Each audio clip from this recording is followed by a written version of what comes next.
हमारे साथ बातचीत करने के लिए है आचार्य प्रमोद कृष्णन जी।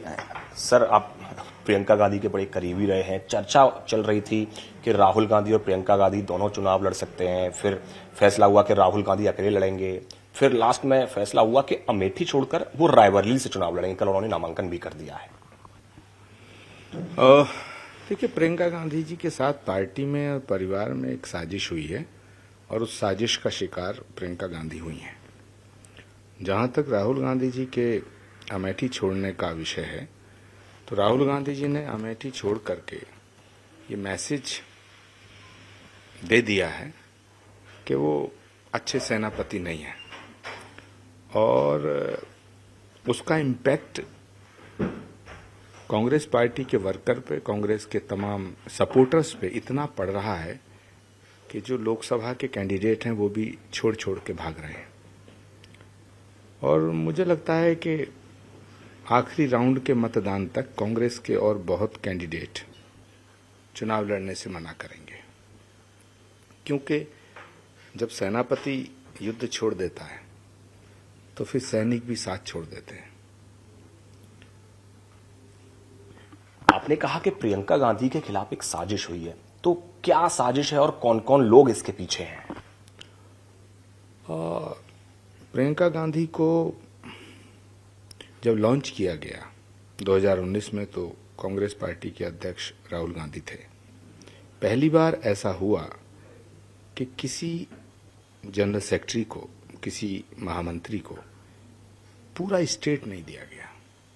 उत्तर प्रदेश में आधा उत्तर प्रदेश की प्रभारी प्रियंका जी को बनाया गया। उसके बाद लगातार उनके साथ एक षड्यंत्र होता रहा और वो षड्यंत्र के विषय में खुद जानती हैं।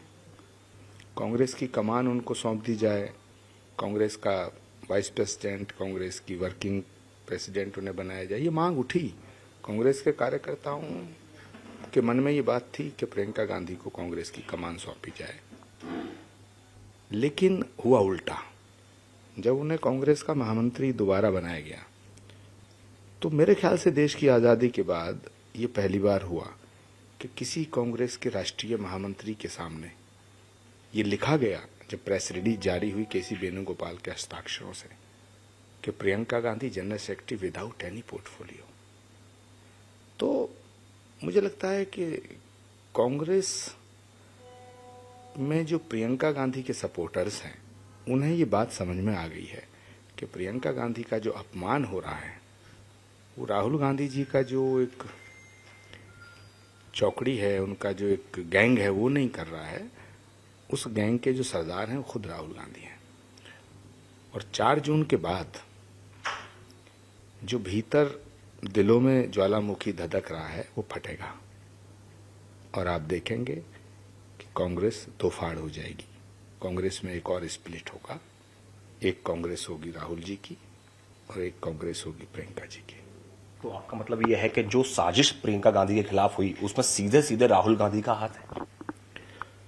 कांग्रेस में किसी नेता की इतनी हिम्मत नहीं है कि जो प्रियंका गांधी का अपमान कर सके, और यदि हो रहा है तो किसके इशारे पर हो रहा है।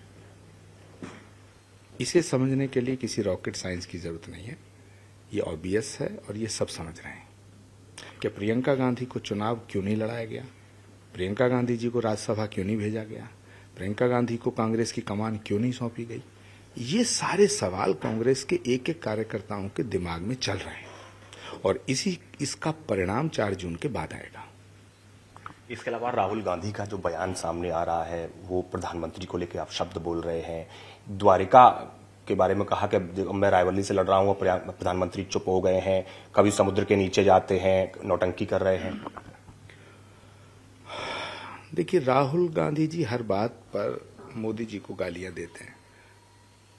उनका शौक है कि प्रधानमंत्री को हर चीज के लिए जिम्मेदार ठहराना, प्रधानमंत्री के कैरेक्टर एसोसिएशन में शामिल होना, षड्यंत्र करना।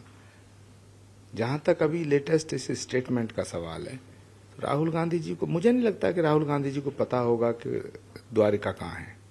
हो सकता है वो दिल्ली वाली द्वारिका समझ रहे हों, क्योंकि उन्हें खुद नहीं मालूम है कि द्वारिका, द्वारिकाधीश इसके मायने क्या है?